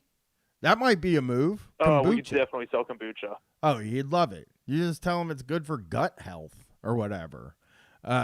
This guy's great. Thank you for keeping us posted on this. Please try to get him to sell something new this week. We got the store set up more. We finally got everything at the store set up, so the business is like almost open. Like the grand opening's supposed to be this Saturday. So it's not open. He's just fucking being like... It's not even open. He just keeps tossing money into this. Oh, this is going to be a disaster, but it's going to be so funny. It's going to be a funny disaster. Yeah. I love it. I do too. I love a guy that's just like, fuck it, man. He probably got a fucking small business loan for more than he needed, you know? And he's just maxing it out like he has money, you know? Yeah, he got a PPP loan, but he's not spent it down yet, so he's got to pump it into something so it doesn't look like fraudulent. He's opening another business too. Like while he's still getting this shop opening, he's opening another one, and it's called Social Madhouse. And I'm gonna call this one out because it's supposed to be a like membership-based vegan restaurant and tennis court and like a basketball court too, but it's all like private and membership-based. It's like the worst hype house you could imagine. Yeah. Yeah, it's like the worst kind of like not country club. Oh Yeah. no. I've never heard of anything like this, so I Googled Social Madhouse just to see. And this might be my search results, but it's all antisocial social club stuff showed up. So there's not another place with that name, and that's good news. God. I'm excited to see how poorly he can make this go. That's fucking crazy idea, right? So in Columbus, we have the Central Ohio Athletic Club, and it is a members only place, like a social club with a gym, and has all the good gym stuff. And it's got a bowling alley. It's got all this stuff in it. But it is straight up for rich people. And not only is it for rich people, right? But it's for like legacy rich people. Like regular fucking people will not sign up for a club like this. Yeah. I've been to other places like this, like closer down towards Atlanta. And what the real move is to show up looking as poor as possible. I mean, like rip up your cargo pants, like rat out your t-shirt, and then just like, because most of them have like a 1-day trial thing, and just go in for the 1-day trial and walk around like you own the place. And it really makes the other customers uncomfortable. Yeah. Oh, yeah. Yeah. I mean, and what I'm hoping is, since I'm in with this guy, I can get a membership here and walk around like that every day. Yeah, you got to get a membership. Hopefully, here's the thing though, right? And I'm not an elitist. Okay, that's not what I'm trying. This is not what I'm trying to say. So don't people start yelling at me about this. Okay, well, I'm going to say this because I think it's important that people hear this. They might, if they don't have a dress code, then that's going to be a problem. People aren't going to go there, right? Like, because again, people don't pay for social clubs. Like, the only people in the fucking world that pays to go to a social club are rich people that have been rich their whole life and they want to network, you know? Oh, I'm looking at the chat, by the way. Somebody said maybe you could get them to have bootleg mixtapes. Would be a fun one. Yeah. Bootleg mixtapes. Bootleg mixtapes. Yeah, somebody said that we already have like 3 other gas stations doing it like nearby. Yeah, wow. Why don't we have mixtapes? Yeah. Okay, taco salad dispenser, which is an odd sounding thing, but might get him going. Arcade machines. Okay. Sell knives. Somebody said you should have them sell knives. That is sort of like a good idea, right? Oh, you know what you should do? Oh, somebody just gave me this idea. Tom, tell me I'm not a genius businessman for this idea. Somebody in the chat said sauerkraut rolled ice. And at first I was like, sauerkraut rolled ice? Who would ever fucking make something like that? But then I just remembered in Brooklyn last week or so, a place made macaroni and cheese ice cream, and it sold out quickly. Are you serious? Yeah. Right? This is a genius. Savory ice cream. Sonic had that. Yeah. Get him to do mac and Sonic cheese. had that like pickle sushi, and everyone hated it. Like the pickle sushi sold terribly. Yeah. Well, I think the best thing you can do, just try macaroni and cheese, because you can show him the news story, right? Like you can show him this news story like, man, you know, they did macaroni and cheese ice cream in Brooklyn, New York, and you can be the first person to bring it to market, and it's going to be great. You know, you're all set. So I got an idea. Have you ever saw a place that doesn't sell condoms but does sell dental dams? Okay. Yeah. Like I'm gonna go to your place of business. I'm gonna get some sauerkraut rolled ice cream, and I'm gonna be like Heath O'Brien and not go all the way, but I might eat some pussy tonight, and I want to do that in the safest manner possible. So I'm gonna get some sauerkraut rolled ice cream and a dental dam. And then you're gonna have the weirdest night, but it's gonna be fun. Yeah. God. I mean, after some sauerkraut rolled ice cream, you have to have the dental dam. You're gonna mess something up down there if you don't. Yeah, for sure. Yeah. Try to get a gross kind of ice cream, I think, is the next move. Just show them the piece about the macaroni and cheese ice cream, and then be like, hey, we should come up with something like this, and just brainstorm with them. And even if it's just macaroni and cheese, maybe do lasagna or tomato ice cream and see if he'll fucking do that. Because that would be wild. I would be really into that. Yeah. I think that I could probably get him to do that, especially if I could show him like a newsletter. Like he'd be all on that, and then he'd make something like a step up. He'd be like a vegan macaroni ice cream with like bean curd cheese or something. Yes. If you, yeah. Because you guys know that, like, if you tell a guy like this that something, and somebody in the chat said, if something happened in Brooklyn, it must be good. If you fucking tell somebody that something happened in Brooklyn, they really believe that shit. You know, they're just like, Brooklyn, well, shit. You know, that's where all the stuff comes from. So, even though Atlanta is way cooler and a bigger hub of culture, but that's just one man's opinion. Oh, yeah. Atlanta's very cool. I mean, I didn't love it there the first time I went, but when I was there with you, it was fantastic. I just want to say, like, name a big rap song that didn't come out of Atlanta in the last 5 to 7 years.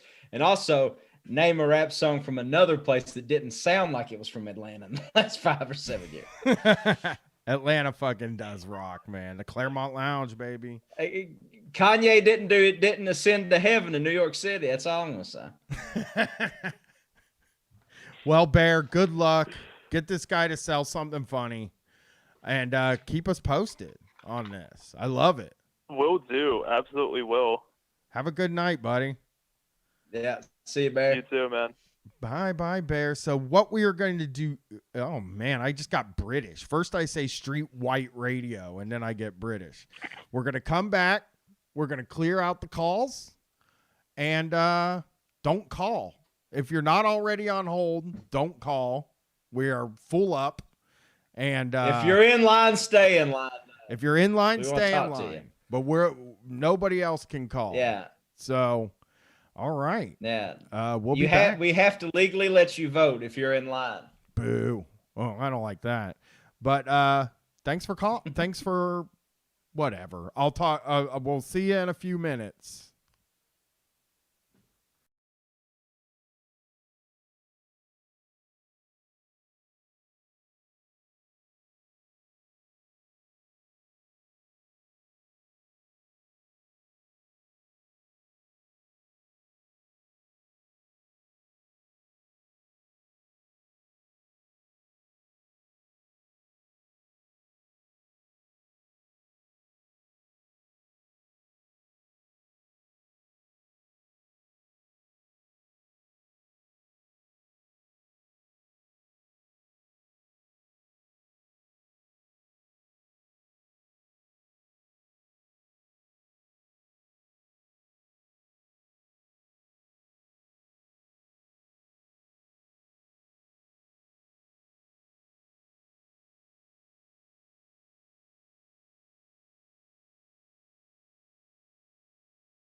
Welcome back to Street Fight Radio, the call-in show with me and my co-host for the night, Tom Sexton. Hi, Tom. What's up? You ready? Q? We're gonna knock these out now. It's time to knock out some calls. Here we go. Let's get back in the queue here. Yep, we're gonna get all these done. Hey, thank you for calling Street Fight. Who are we talking to tonight? What up? What up? It's Fat Rocker 5000. How you guys doing? Great. How are you? What's up? I'm doing good. I've been I'm actually working right now. I'm out delivering. I've been doing the dishes. I've been cutting pizzas. I've been driving around. On hold? It's very exciting, Tom, that you're on tonight. Yeah, on hold. Why not? I was like, fuck it. Yeah, you're getting it done, I was man. gonna say, it's very exciting, Tom, man. Like, hey, you're on tonight. I gotta say, your voice super soothing. I appreciate that, man. I gotta say the same thing, Tom. I find your voice to be very soothing. It's like a knife with silk. It just cuts right through, and it's so pleasant. I appreciate that, bro. That's gotta feel So good. don't laugh like that, man. Good Lord. Jeez. Freaks me out. Yeah. So what's going on tonight? Yeah. Oh, not much. I know you guys got a lot going on. I'm actually about to hit a delivery here, so I can't really take too long anyway. But I was going to say I've got a few things going through my mind with some of the stuff we're talking about tonight. Person calling with a domestic violence call. Holy shit, I totally relate. That was it's tough. It's a tough thing. I've been in that exact situation, and I went through those exact feelings. So it was really nice to get some what we're supposed to do, what we can do, other than just call the cops. That was helpful. The other thing is I watched that HBO docu-series. It was, I don't know, I thought it was dog shit. The one about Woodstock, and it's just have these fucking promoters or these asshole fucking people think that they can put on fucking huge ass events and not have enough fucking toilets. Like, just figure out fucking plumbing, and you just won't have these fucking problems. Yeah. Like, it all comes down to being able to take a fucking shit, and be clean and not have to swim in it in a day. Well, I didn't take a shit the whole time I was know. there, so I was doing really well. Yeah, I mean, you probably your body just was in survival mode. You're like, I can't do that. Yeah. I can't do it, and it's not gonna happen. So just shut it down. Yeah. But It's crazy. I'm thinking I'm gonna bathe in it. And Terrence and I went to Bonnaroo in I think 2014, and by day 3 it was fucking. It was the year Kanye was there. It was like fucking Mad Max or something. By day 3, you go try to take a shower, and it's like there's shit forts around all the showers. It's just fucking shit forts. Yeah. Do they have stalls? Yeah, it's just poop. Did they have stalls, They Tom? had stalls, but the poop was above. The poop crested every single toilet that you checked out. The poop was above the toilet line, every single one. Yeah, it was fucking disgusting. How did you like Bonnaroo, though? They got a lot better. See, I went 2014 too, and I had a great time because I was 18 and it was wild. But I went, 10 years later, and it got a lot more corporate. But I gotta say, the bathroom situation way better. Yeah. Not perfect, but they got their shit together, I guess. Music festivals are a young man's game, I feel.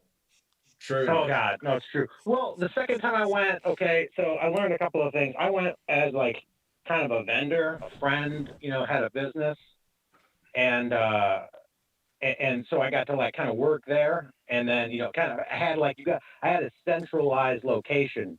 See, the other part, you're right, it's young man's game, because it's when you're out, just out in the damn open world. Like you got nowhere to just be. And then if you do you can volunteer, I think. And like you volunteer so many hours, and it's hard to get one of those volunteer spots because they're coveted. But if you volunteer for so many hours, you get a free ticket, and you can also like kind of have access to like cleaner bathroom places to like hang out. But yeah, anyway, I'm gonna cut it real short because I gotta make this delivery. But yeah, fucking promoters, don't do it unless you're gonna fucking have enough toilets for us humans to be fucking humans in. Otherwise, we're gonna fucking burn your shit to the goddamn ground. All right, I gotta go. All right, have a good night, buddy. See you, man. Bye. How'd you like the documentary, Tom? I thought of you the whole time. like I could just see like when they were because there were no cell phones at the time, right? So like everybody was like calling on using the payphones and stuff, and I was like, I could see Brian going to the payphone and trying to No, get some. Now, what was your experience like? You were attended. I was there, but I didn't need to do the payphone thing. I probably wanted to. Really? You didn't go to the payphone to call home? I didn't go to the payphone to call Katie back home. Now she's shaking her head like, yeah, no shit you didn't, you fucking asshole. You fucking titty sucker. Yeah, you fucking bullshit titty sucker. Okay. Was not a good festival. It wasn't a good festival. It was an even worse documentary, I think. The documentary somehow was shittier than this thing that was notoriously a dumpster fire. The documentary was shameful, is how I feel. So, well, listen, to take it back to Heat O'Brien for a little bit, it was funny because the doc was like, yeah, and when you watched it on pay-per-view, it was clear the cameramen were just zooming in on women's tits. And then it's like, are basically doing the same thing you're doing in this documentary right now. Yeah, they did do that. It's like, man, you showed an awful lot there. You really earned your R rating or your HBO Max spot, I guess. Yeah. All right, here we go. Thank you for calling Street Fight. Who am I talking to tonight? Hey, this is Brandon from Cars and Comrades podcast. Talked to you guys a couple weeks ago. Oh, yeah. What's up, Brandon? How are you? What's up, Brandon? Tom, great talking to you. Love your show, man. Thanks, man. So I love it, too. Update on my job situation. Pardon? I love it, too. So, just... Thanks, getting in there. You're welcome, Tom. Oh, well, now I don't feel so special. I'm trying to make Tom feel special, and you're stealing my glory, man. No, I'm stealing Tom's glory. You love my show, too, right? Well, enough that I call in sometimes, I guess. So what's going on tonight, Brandon? Well, last time I talked to you, I had just quit my job with a greeting card. And you told me that the move would be if they offered me more money to stay. So I figured I'd give you the update. What happened? My supervisor came to me about a week after I put in my notice and let me know, I think I can get you another $1 if you'll stay. Would you be interested in doing that? And I'm like, no, hard no. Oh, I mean, and $1's not a bad raise, though. I told him for $1 I would have stayed. For $2 I'd come back. Yeah, I think $2, man. That's a good raise. But that's $80 a paycheck, or $40 for one, right? Or yeah, it's $80 a paycheck, or $160 because you probably get paid every 2 weeks because everybody does these days. I got paid bi-monthly, so it's like the weird not even every 2 weeks thing. Oh yeah, it sucks. Yeah, but that wasn't even the good news. On my last day, I got a call from a new job, and instead of taking $1 or $2 an hour raise, I got a $10 an hour bump at a new job. Oh, see, now you're rich. Now you're just flexing. Yeah, you calling here rich. Now me and Tom got to sit here and feel bad about ourselves. Yeah. I'm probably like not. There's a lot of layoffs at this place, so it's not consistent throughout the year. But that's even better because then I can just collect unemployment for a couple of months a year or something. Yeah, I gave that advice earlier. take it. The real flex isn't making more money; it's working less. Yes. Yeah, that's true. Yeah, that's why I have a good flex. You know, I work 6 hours a week, and I complain every minute of the entire 6 hours, and then I do the podcast where I also just complain on the podcast. So, professional complainer, really. If we're really being honest about my job. Yeah, that's not a bad gig, is getting paid to complain about stuff. It's not. But people expect me to tell jokes too. That's where the problems come in. It's like, oh, come on. I was just coming on here to complain. Well, you just have Tom pick up your slack. Yeah, I am tonight. In jokes or complaining? I'm only good at complaining. That's why we're at an impasse. Yeah, me and Tom are both really good at complaining, but jokes are just kind of like, oh, that takes more work. I'm going to be honest with you guys. I cannot help you out with this problem. Yeah, we're monkey wrenching is what we're saying. Hey, I'm not going to tell no fucking jokes. Yeah, I'm not. Yeah, dance, puppet, dance. No, sir. Yeah, nope. I'm not doing it. I'm out. Okay? I don't have to tell jokes. You know, we got this nice big office that is sweltering hot, we've found out, while we're recording. So that's feeling good. But Brandon, thanks for calling. Good luck. Yeah, I don't want to hold you guys up. I know you're busy, but you know, y'all were happy for me that I quit my job last time, so I figured I'd let you know it worked out like really fucking good for me. Fuck yeah, $10 more an hour is like having two jobs. You're gonna feel like you're a guy with two jobs. Well, it's union too, so there's like all sorts of benefits and like overtime and time and a half and double time for like everything. Oh, you're about to have all. Okay, that's about enough out of you now.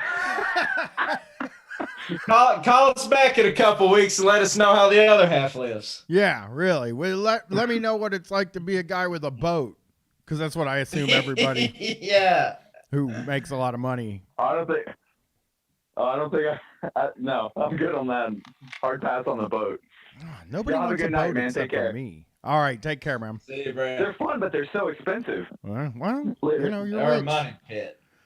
Oh, don't say that. That's what everybody says to me. When I say I have a dream of being a guy with a boat, they always say those things are a goddamn money pit. And I'm like, well, I mean, come on.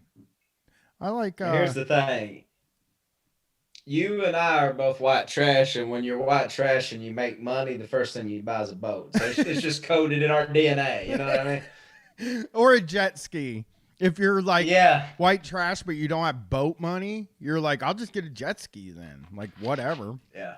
I was on the POD cast earlier last week. When we were recording, me and John were looking up cigarette boats. Hell. Yeah. I want one of those now. 3,000 horsepower on one of those. God. Yeah. Amazing. Hauling ass, dude, and taking names. It's a great. Yeah. All right, here we go. Thank you for calling Street Fight. Who am I talking to tonight? Hello, gentlemen. This is Clementine in Pittsburgh. How's it going? Great. How are you, Clementine? Hey. Oh, I'm having a blast. Having such a good time. I just wanted to tell you guys a quick story.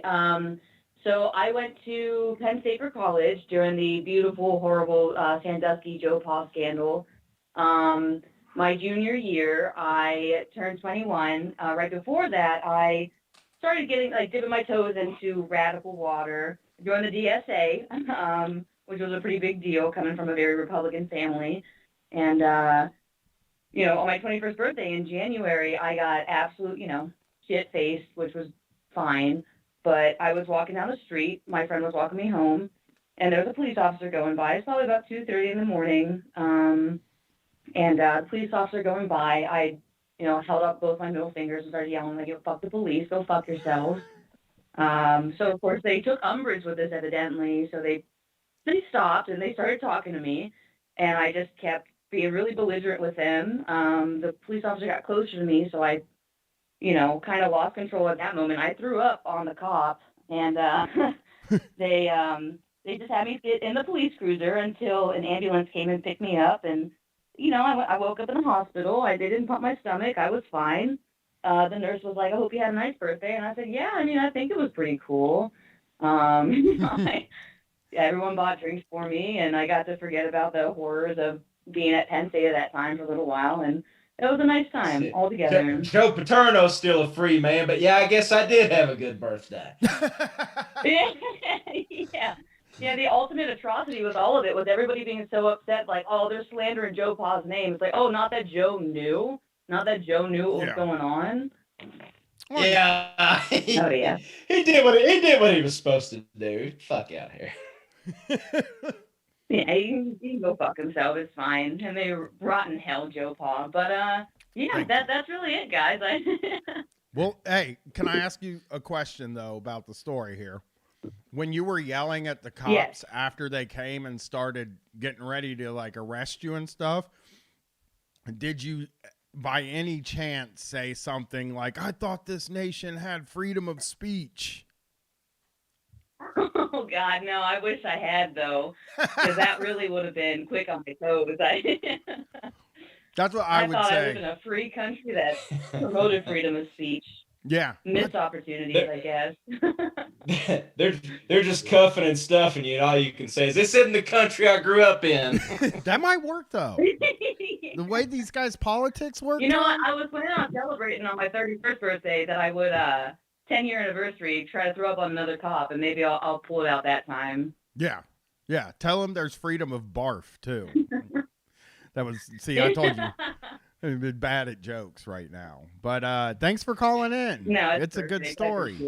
Yeah, thanks, guys. You take care. Love to talk to you guys. Thank you so much. Yeah, have a good night. Yeah, see you, Clementine. Clementine, very nice, very nice. All right, here we go. We're burning through them now, Tom. We got 2 left here. Hey, thanks for calling Street Fight. Who am I talking to? Hey there. This is I'm Will from Chattanooga. What's up, Will from Chattanooga? How's it going? Chat, baby. I'm feeling pretty good. I'm just I was about to step outside to smoke a cigarette, but now I was calling in because I've got a really good fake lottery ticket story that I've been meaning to call in for since like the Hellfire tour forever ago. Nice. Let me ask you this though: is your like speaker? Because I can't. You're muffled. You're very muffled. So if you're like on your phone, it might. I'll get off Bluetooth. Huh?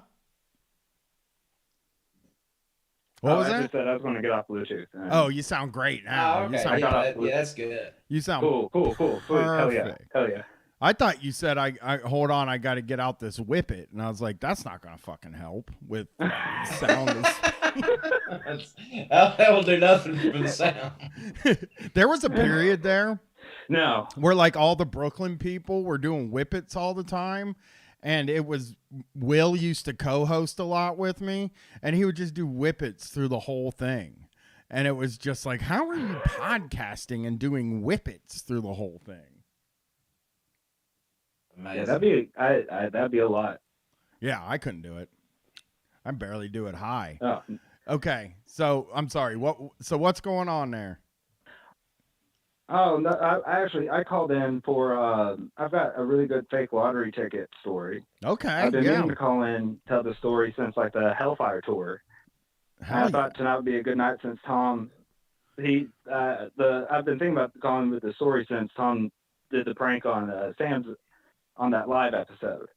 Oh, I was gonna say that wasn't Tom though that did that. You can't make Tom responsible for that because I think I did the inspiration. Yeah, you also did. Word, okay. You also did buy the real lottery tickets. That because here's something people might not know: when you go on tour with Tom, he buys lottery tickets and likes to gamble, period. So very cool. I'm into it. Him and Brett did those coin pushers at south of the border truck stop for hours. Right, and the reason is because you got to keep the quarters, which is that it's not like that anywhere else in the world. No. I mean, you didn't make any money off of it, but you we blew about 3 days per diem. That's all right. All right, so what's up with the lotto tickets? Oh, yeah. So back in this is like a decade ago. My grandpa got all of the people at like all the adults in his life lottery tickets on his Christmas card, and they were fake. But and like I remember like my dad opened shit and it was like whatever. But one of the people I gave it to was a gambling buddy of his that was my coworker. And she was this 80-year-old lady, and she did not open up the Christmas card until like 6 months later, after she got it for Christmas, and found it and scratched it, and said she won $30,000. Oh, she drove my God. 2 hours. Yeah. Oh my God. And she I didn't. She actually, she got there and she got to the lottery ticket place and they were like, "Yeah, you didn't win anything." She came back, and she didn't speak to me for like weeks. And I was like, "What happened?" And I came to find out that's what happened. She drove 2 hours to like trade it in. Yeah. Oh. Before she realized that yeah. Oh. Oh my God. Brutal. Was she mean? Was she like a mean person? No, not really. It was one of those things like she was a coworker of mine, honestly. She just but it was she was just like a boss of mine, really, but not even like really. I worked at like a library at the time, so it was like a really weird. I was like, I was actually working under the table at the library, so that was a really interesting dynamic there. Were you working at one of those little libraries in the front yard? Yeah, No, one of those tiny libraries. I like the idea of working, getting paid under the table at the public library. Yeah. I got paid under minimum wage, but they just didn't pay me any tax. They didn't do like I got like it was like $5 an hour and like over a decade ago, but it was after like the $7 thing, and so it was just like and I didn't really it wasn't a big thing to me at the time, honestly, because I was like I just had to pay for like gas and shit. It was like high school money, whatever. So $5 is basically $7 though. $5 under the table is basically $7 an hour. Yeah, I didn't really do the math. Yeah. At the time, I trust. Yeah, like it was very chill. It was a good time. It was honestly probably the best job I ever had. Yeah, Jason already left, but he worked under the table for a long time as a mover. And just got paid at the end of every day. And I remember when he told me what he was making, and I was like, that kind of sucks. And he's like, it's under the table. And it's like, oh, okay. So it's a lot more. And he did pretty good there. Yeah. I'd hate to get paid every day, though. Oh, yeah. See, I didn't get paid every day. I got, I would just like write down my hours and then like handed them in. They were like, okay, cool. Here's the money. They handed you cash? I really got paid whenever I want to. Yeah. At the library. Yeah. I never heard of anything like that. But hey, you got to take it where you can get it. And $5 an hour under the table in high school is good money. That's pretty good. It was really nice, especially the first year that I had it, because I was just like a freshman in high school. I'd go after school for a couple hours. And I would just end up spending all my money on Rock Band songs. So that was okay. All right. Well, that's a good use of money, in my opinion. So, yeah. Well, thanks for calling in. Good story. Good story. Yeah. See y'all. Peace. Bye. All right. See Last call, boys and girls and non-binary people. Last call. Here we go. Thank you for calling Street Fight. Who am I talking to tonight? Hey, I think you're talking to me. Yeah, it's you. Hey, can you hear me? Uh-huh. I thought I'd be talking to Brett and Brian, but I think I'm talking to Brian and Tom. Tom. Yeah, talking to Brian and Tom. Yeah. Some people Well, say you're it's better. both beautiful faces. What was that? I think I fucked it up even after looking at your faces on Twitch. Yeah. But So what's going on tonight? I think I have a recommendation for you after all night long. So it's like damaged cars, wrecks to riches, and it sucks, but it is kind of like well, the whole show sucks, so you'll love it, but it is like bars. I'm sorry that I'm fucking this up, but You're okay, buddy. Calm down. You're okay. You got all time in the world. Yeah. Like bars that fuck up and all of the cool shows that are reality shows and they want to sell you something and they don't do their jobs right. So, but no, it's really cool because they have a tyrant in charge of them. Okay. I'll take a look. Making you do your job as a tyrant. Okay. I'll take a look. Hell yeah. Sorry, I got nervous.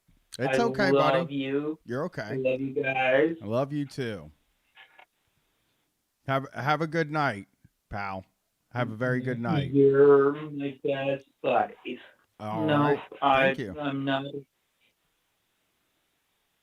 not afraid of you, but I'm a little bit of a soft boy, so. Oh, you're I okay. appreciate you. Forgiving. You're amongst kindred spirits. Hey, I'm not soft. I'm tough as hell. Right here. Well, thanks for calling. I'm used to having Brett just being mean. Okay. And I'm not saying Brett is mean. I am. But he's pretty mean. I am. That guy's a dick. Yeah, normally there's like a second person that's just gonna sock me in the face. Well, you got the sweet boys tonight, and Brett would never be mean. No, and I know Tom is like the nicest guy that Well, he's I not can nicer have than me. as a replacement. Well, I mean, I'm nice. I'm very nice. Yeah. Tom is probably the nicest guy you could have as a replacement, though.